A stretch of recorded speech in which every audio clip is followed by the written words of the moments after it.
Tough questions. Well, good morning.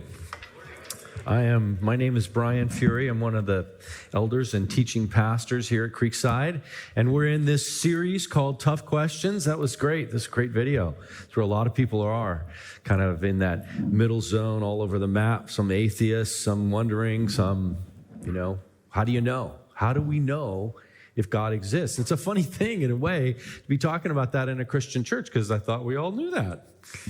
But we're going to explore that today. We're going to explore that. And I know that we've got people here also that maybe haven't made a decision one way or another about God, people in the middle on that. And then the reason that I've been selected for this particular topic is that this is a topic that I haven't spent a lot of time on. I actually have done even some stuff online. I've debated with some atheists online. My moniker online is called the Christian Atheist, and which makes no sense at all. But I think I can tell you why I call myself that. I actually grew up in a home. It was actually a troubled home. Many of you know that. But my parents were both atheists, and yet they sent us to Catholic school. So I have 12 years of Catholic school. So you're getting the theme now. Christian atheist, okay, it's kind of crazy. The truth is, I have never stopped thinking like an atheist. I have come to the conclusion that Jesus Christ is the Son of God and is Lord of my life, but I still I approach things and I question things as if I was still an atheist. I learned a really good way, I think, of thinking, having that background of atheism. And I think the process of thinking like an atheist actually leads you to a destination. If you stick to that process, I actually think the most logical thing to do is to come to faith in Jesus Christ. And I have told atheist friends of mine this. I've even told people online this, which gets quite a reaction. That actually what I say is the only reason you're still an atheist is because you're just bad at it. You're bad at thinking the way an atheist is supposed to think. Because if you thought like an atheist is supposed to think, you would come to a conclusion that God is real. So that's a bit extreme, admittedly, but that is where I come from. So this morning, we're gonna follow this kind of path. And actually, I'm not the only one who's done this, who's gone through this process. There's some very famous people who've written books on this who have had a very similar process. They started out atheists, and they came to the conclusion that God is real. C.S. Lewis is one. He was a guy that lived in the 1930s and 40s. He was an Oxford professor, an atheist, and he follows the atheist path, and then he finally concludes that Jesus Christ is who he said he was. Also, there's a more modern guy, Josh McDowell. He was an attorney. He set out to disprove Christianity, and he ends up becoming a Christian himself. He wrote a book called Evidence That Demands a Verdict. And then the most recent one is a guy by the name of Lee Strobel. He was an investigative reporter for the Chicago Tribune. So in other words, he investigated things. He looked into things. He tried to see, did the murderer really do it? And so he sets out to disprove Christianity, and he comes to Christ as well. And he wrote a great book called Case for Christ. They actually even made it into a movie a few years ago, which is very well done. So if you're interested in any further information on this kind of stuff, you can reference those books and take a look at those. Each one of these guys follow that path. They followed a path of thinking like an atheist that ultimately led them to believe that Jesus Christ is who he said he is. And the process they went through was to put Christianity on trial. They put Christianity on trial, in fact, found that it passed quite adequately. And that's basically what we're going to do this morning. We're going to put Christianity on trial. And for me, it's not enough to put Christianity on trial. I want to put everything on trial. I want to put reality itself on trial, and let's see what's real. And again, as I said earlier, most people, if you haven't decided the faith in God, you're somewhere in the middle. You're not in these extreme version of disbelief as an atheist. Most people are not that. But actually, if you're in the middle, us looking at the two extremes this morning may help you make a decision one way or the other. So to do this morning, to put everything on trial, we're going to use a guide, what I call a guide to reality. It's a grid by which we can evaluate if something is true or not. And that is that, and I put it this way, science wins, logic wins, and evidence wins. And what I mean by that is that science wins. If something is scientific, if it can be scientifically proven, it's real. It's concrete. I think we can all agree on this. It's concrete, it's measurable, it is evidenced by the 5 human senses and can be proven through math, physics, biology, something like that. Now, the caution with science, however, is that science today is presented with a whole lot of atheism embedded in the middle of the science. So it's hard. You have to ferret it out. That's part of what we're going to do this morning. We're going to take the science, and to the extent that it's been told to us embedded with atheism, we have to pull that out, because atheism is a philosophy and therefore not science. So science wins and logic wins. I think we can all fall back on logic. If something doesn't make sense, then it very likely isn't true. It's quite possibly fake or crazy. And then the third parameter is evidence. It's actually the strongest one of the 3. Everything must be proven or provable by tangible, real-world evidence to be considered reality. In fact, even the other 2 are dependent upon evidence. Science must be evidenced by repeated experimentation or math or some formula, and logic has to have evidence as well. Okay, so we've got our grid. We're going to put reality on trial. Let's first start with the Bible. Let's look at the miracles of Jesus. And let's put them under the grid. Okay, science, logic, evidence. Are the miracles of Jesus scientifically proven? Absolutely not. Absolutely not. They're miracles. They defy science. They violate science. That's why they're miracles. What about logic? Do they make sense? No. Nothing that breaks science makes sense. So they're not logical, they're not scientific. On the first 2 grid of reality, the first 2 items of the grid, the miracles of Jesus actually fail miserably.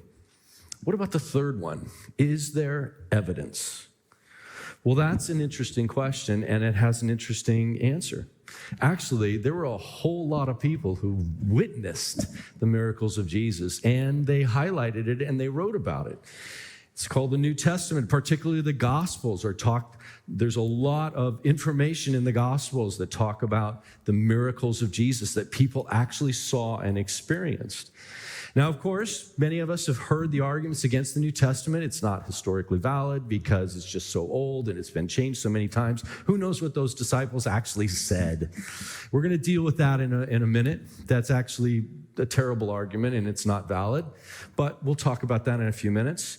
The second argument that is postulated out there is that the 12 disciples, the guys who went out from Jesus after Jesus died and told everybody about this new religion they called Christianity, that they actually made it up. That they just wanted to be really famous and be religious leaders, and they made it all up. Well, that's an interesting one. And I think the best way to look at that and try to put it into our grid of reality is to quote 2 different people. So, because the argument is that the disciples lied, that they lied about the miracles of Jesus, including the resurrection. Ben Franklin said, well, 3 people can tell a lie, just as long as 2 of them are dead. More pointedly, the guy by the name of Chuck Colson, he went to jail over the Watergate scandal in the 70s. He said this, I know that the resurrection is a fact, and Watergate proved it to me. How? Because 12 men testified that they had seen Jesus raised from the dead, that they proclaimed that truth for 40 years, never denying it one single time. Every one was beaten, tortured, stoned, and put in prison. They would not have endured that if it were not true. Watergate told me that. Watergate embroiled 12 of the most powerful men in the world, and they couldn't keep alive for even 3 weeks. You're telling me the 12 apostles could keep alive for 40 years? Absolutely impossible. So for me, as an atheist, when I was about 19, I realized I had nothing. I only had a meaningless existence and no purpose. And, I was an adult now, and I had been exposed to Catholicism, but never really bought into it during that time period, and still kind of an atheist. So for me, I started looking at this kind of stuff, and this is actually shaky evidence. This is the things that I thought would refute the New Testament and the miracles of Jesus actually are not well-founded. The arguments are not well-founded. So for me, atheism begins to crack a little bit on this information. So let's continue with our trial. Let's look at something on the scientific side that me as an atheist was relying quite heavily on. There's a lot of science that every atheist really believes that he relies upon science, and that's why there's no God, because science has answered the question. That has really been the theory put forward for about 300 years in what is called the Enlightenment. We don't need God anymore, we have science. So let's look at a scientific fact, and let's put it into our grid. Let's look at the Big Bang. In the modern age, the Big Bang is something that Einstein discovered in 1915. Prior to that, science said that the universe was eternal and that it had no beginning and will have no end. And so if you were a scientist in the 1800s and you said you believed in the Bible, you would absolutely be vilified. You would think, everybody would tell you how dumb you are, that you actually think God created the heavens and the earth, as it says in Genesis 1. Absolutely not. The earth is eternal. So then Einstein, an atheist scientist, through his formulas and his theories of relativity, he actually proves that the universe had a beginning. And he freaks out. I'll put it that way. He says, I can't disclose this. I'll be vilified. I can't say this. So he fudges his formula and puts in this thing called the E factor that changes the formula such that the universe still looks eternal. And he did this for almost 20 years. He lied to the scientific community. He lied to the world. He won a Nobel Prize in the middle of his lie. And then what happened was a guy by the name of Hubble, who was an astronomer, he develops a telescope to actually look way, way, way further into the universe than they'd ever been able to do before. And he actually sees the edge of the universe, and he realizes that the universe is expanding, which means that the universe had a core beginning. It's like in any explosion, it expands, and that implies that there was a beginning. And so he's getting ready to publish this information, and then Einstein comes out publicly and says, no, wait, I did it first. I did it years ago. Here, I just had this little fudge formula. So Einstein is an interesting guy. He actually, through his own discoveries of science, he actually moves from atheism to what's called deism, which he comes to the conclusion there must be a God out there. I just don't know that he cares anything about me. That's kind of what a deist believes. So for me, the Big Bang has a beginning. It's a Big Bang. It's a pretty secular way of talking about the beginning. It does reflect what the Bible has been saying for 4,000 years. But, I'm still okay. Well, there are scientists who came after Einstein who took his theories and actually expanded on them. And they discovered that the universe, when it was formed, it was actually formed completely empty. It's called absolute nothing. There was nothing in it. There was no energy. There was no matter. There was nothing in the universe. And in this very, very small period of time, all of a sudden, everything appears in the universe. All matter, all energy. Think about that. The universe, everything is there in a nanosecond of time. And then the Big Bang. Well, that's problematic for an atheist because it means that something outside the universe poured everything into the universe. That is the only conclusion you can come to. It's like this bottle here. The bottle, imagine it as empty. Someone had to put the water in there. There is no natural process that is ever going to put the water in there. There is no natural process that would ever put everything inside the empty universe. So it absolutely insists upon something very big, very smart, outside the universe. Now I'm going to take some of this water out. So that's problematic.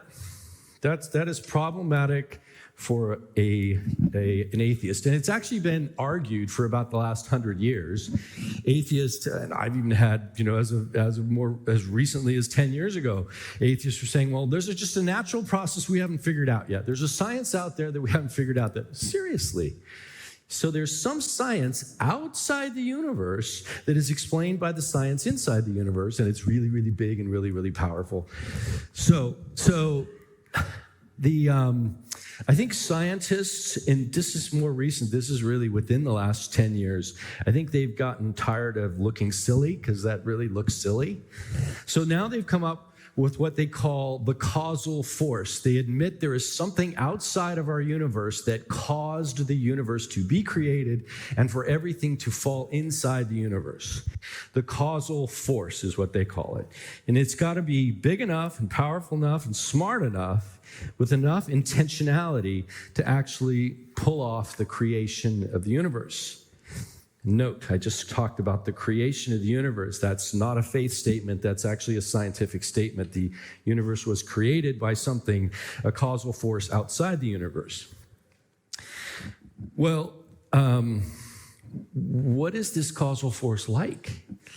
And well, more recently, the prevailing theory of what the causal force is it's called the multiverse. Has anybody heard of the multiverse? It shows up in some movies. Yeah, movies, right? Yeah.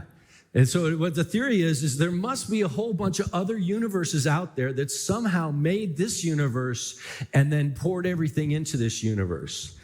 All right, so that's the prevailing theory. The causal force is a multiverse. Let's put it into the grid. Science, logic, and evidence. So first of all, is it logical that there's a multiverse? Well, yeah, kind of. I mean, you need something really, really, really, really big. So maybe a whole bunch of other universes. So there's some logic to it. Is it scientific? Not a chance. Not a chance. How can you have a science of something outside the universe? You know, the word universe is a great word. It means everything. It means all of reality. So how can you have anything that you know about the reality beyond the reality? You can't. There's nothing to reference. It is absolutely not scientific to call it the multiverse. Absolutely no science behind it. Even though what you'll hear, I read some article the other day. We have new evidence that points to the multiverse. It's like, really? I'm sure you have new evidence. I would probably call them the fingerprints of God, but I'm sure they point to something that's beyond the universe, but you have no evidence it's a multiverse. So, and then is there evidence? No, there's no evidence. There's no evidence beyond the universe. And yet, the Bible's been talking about this for 4,000 years. The Bible says there is something beyond the universe. It is enormous. It is intentional. It is brilliantly smart. And it made everything. That's an issue of faith. But the Bible has been saying this for 4,000 years. Science has just actually found out that those attributes are true. And scientifically speaking, the Bible is actually a pretty impressive book. You heard me right. Scientifically speaking, the Bible's kind of impressive. I mean, the Bible had this concept that God was outside the universe and outside of time. And the Bible has been saying this for thousands of years. You know how ridiculous that sounds? I mean, not being a physicist, the notion that time had a beginning and there's something that could live outside of time. I mean, all I know is time. I don't even get that.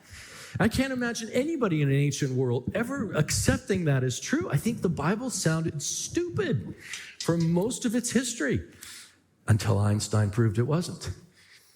God being outside of the universe and outside of time is unheard of in ancient history. No other God claimed that. All the gods that they believed in the ancient world were all created inside of time and inside of the universe. They were really, really big, and the stars somehow made them happen, but that was all inside this universal universe. Well, that still doesn't move me as an atheist. But then there's something in the Bible that I think is really, really compelling. And it's in Genesis 1. And it's those 6 days of creation that seem so troublesome to create a lot of arguments between scientists and Bible people. And first of all, as an aside, the word day does not necessarily mean a 24-hour day. It most definitely does not mean that in Hebrew, which is where the Bible was written, which it was written in that language. It doesn't mean that in English. And I'll give you a really quick example of that. I will tell you that there was a day that people rode horses to go from one place to another. There was a day that people rode horses to go from one place to another. Now, you can go home and you can tell people that guy at Creekside said there was only one 24-hour day in all of history that people rode horses. Well, everybody in this room knows that's not what I said. I used the word day, but I wasn't talking about 24 hours. I simply was talking about a period of time. And that's the language that is in Genesis 1. So when you get past that and you look at Genesis 1, it's really a fascinating geological development that is being talked about.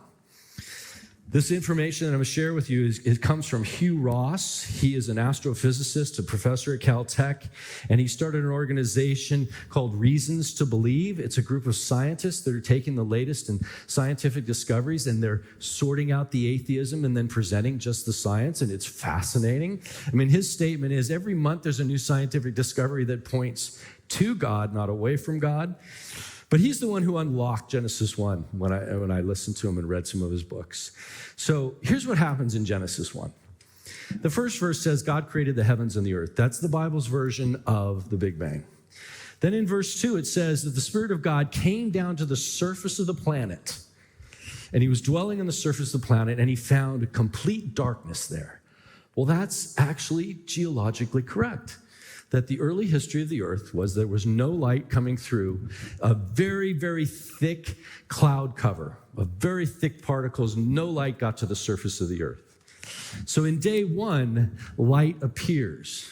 That is exactly geologically correct and cosmologically correct because this layer of gas thinned out and light came through the cloud cover. Day 2 is interesting because I've never understood it, and I always thought the Bible was kind of wacky in this, but it says that God separated the water from the water, that there was water on the surface of the planet, and there was a cloud cover of water around the entire earth. That is also geologically correct. That's absolutely the next phase of what happened in the development of the planet Earth. In day 3, it says that dry land appeared. Well, we know that in earthquake country. We know that there are tectonic plates that are moving and they're pushing land up out of the sea. So that's the next phase of Earth's history. And then plants appeared. You had water, you had land. That's the next thing that happened. Absolutely, scientifically, the order upon which everything happened on Earth. Day 4, the sun and the stars appeared. That's also what happened. This cloud cover finally evaporated and dissipated down onto the surface of the earth, and you could see the sun and the stars. That's day 4. Day 5, the animals appear, and they appear in the same progression that we all learned in science. They started in the sea, then the birds and the animals on the surface of the planet started. And after this, day 6, period number 6, according to the Bible, was when man was created. What is fascinating to me from an atheist point of view is I go, this is rather intricate science. This is not something you could speculate or guess easily. The earth was covered in total darkness, water from water. I remember, I've read that for years ago. I didn't know what that's talking about. This is actually scientifically right on target with some very complex science. And this is written by Moses 1500 BC. There is nothing in history that would ever reflect this. Nobody thought any of this stuff, so he didn't copy it from somebody. It's 3,500 years ago. It's 3,400 years before they knew anything like this. How did Moses write that? Well, let's put it into our grid. We look at science. Did Moses have a science that he could write that? Absolutely not. He was 3,400 years off. Did he have evidence? Was there an eyewitness?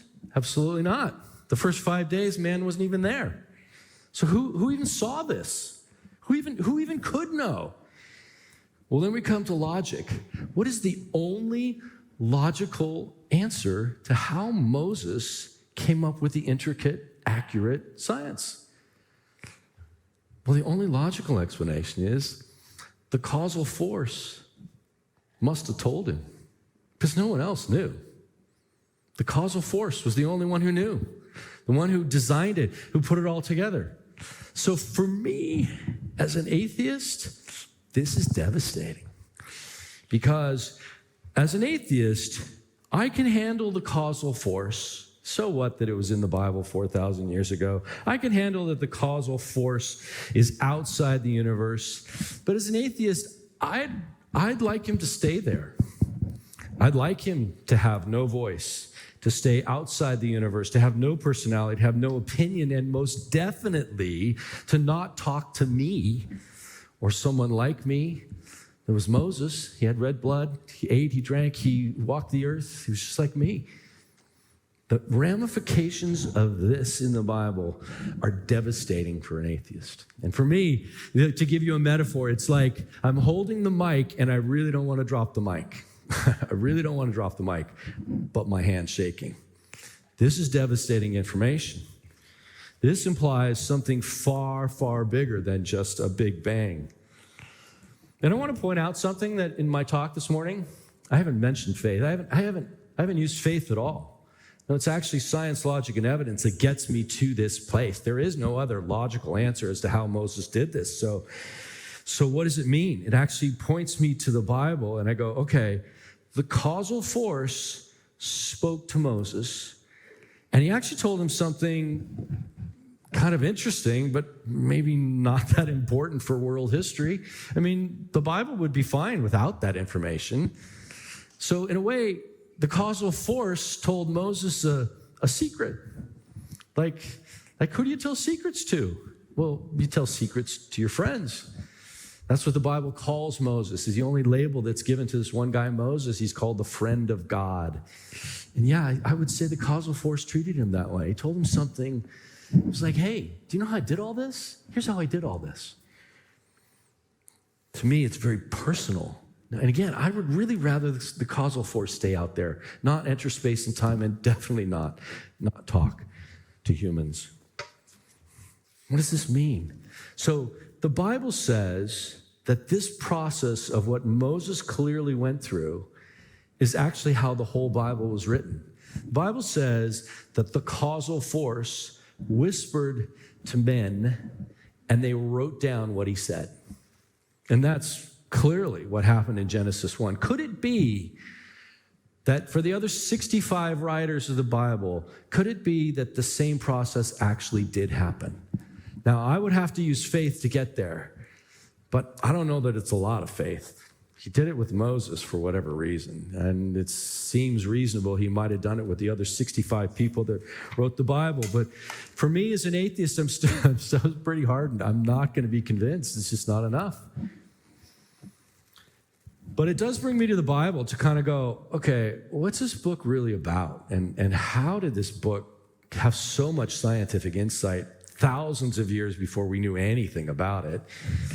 And because I'm not a reader, I want to wait for the movie, but there's 1,189 chapters in the Bible, so I definitely didn't want to read the whole Bible and come to my conclusion. So what do? The movie's not out covering all that. You look for the Cliff Notes. You look for somebody who's boiled it down to the highlighted issues.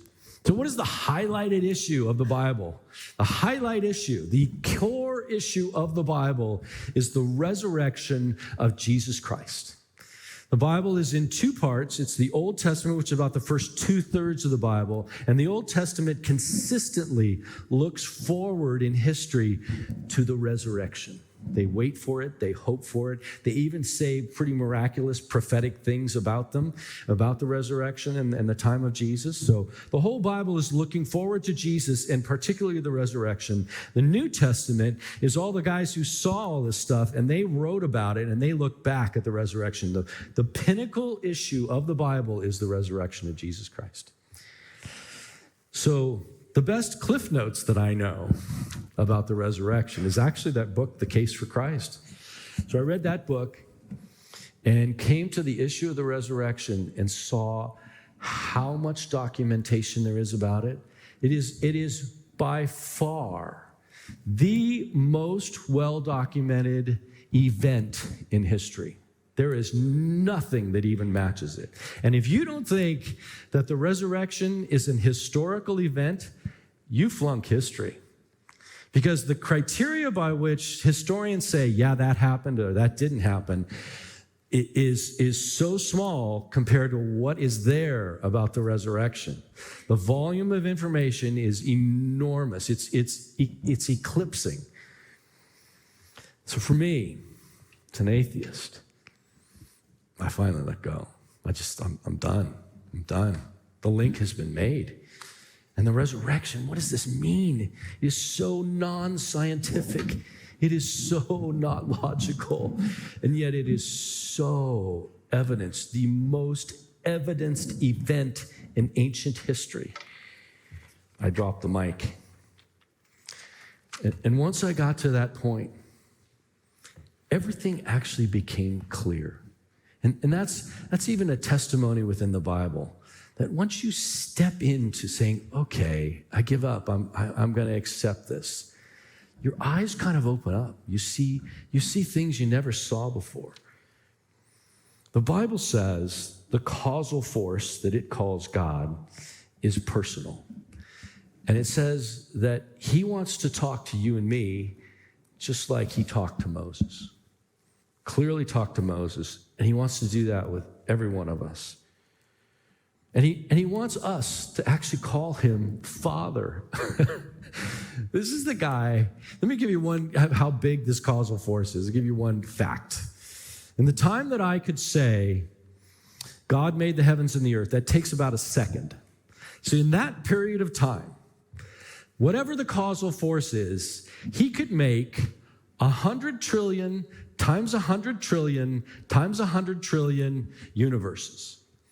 In that period of time that everything got made into the universe, he could make 100 trillion times 100 trillion times 100 trillion universes. It may be why they come up with the multiverse theory that has no science behind it, but it happened so fast, and this God is so huge. And he says, call me Dad. You see, he views humans as lost orphans without a dad, that we're lost our way, we're orphaned from him. And the crucifixion and the resurrection is the vehicle by which he wants to bring us all home. That's what the Bible says. And there's a funny thing that does happen when you rest on that. You start seeing him everywhere. You see his fingerprints everywhere. You see it in your own life. You have the sense of his whisper. And you recognize him as God in your life. And part of the fingerprints is that the Christian faith believes that he is still doing miraculous things, that he is, aside from the miracle that the causal force is actually whispering to us, he's doing things around us that actually break those things, that break science and break logic, but they're evidenced. And I'm going to close this morning with asking Diane and Rhonda to come up, because what we like to do here at Creekside is when we see God do something that breaks science and breaks logic, we want to talk about it and we want to celebrate it. So they're going to come up and share a story, and the worship team can come up too. I'm going to close in prayer as they come on up.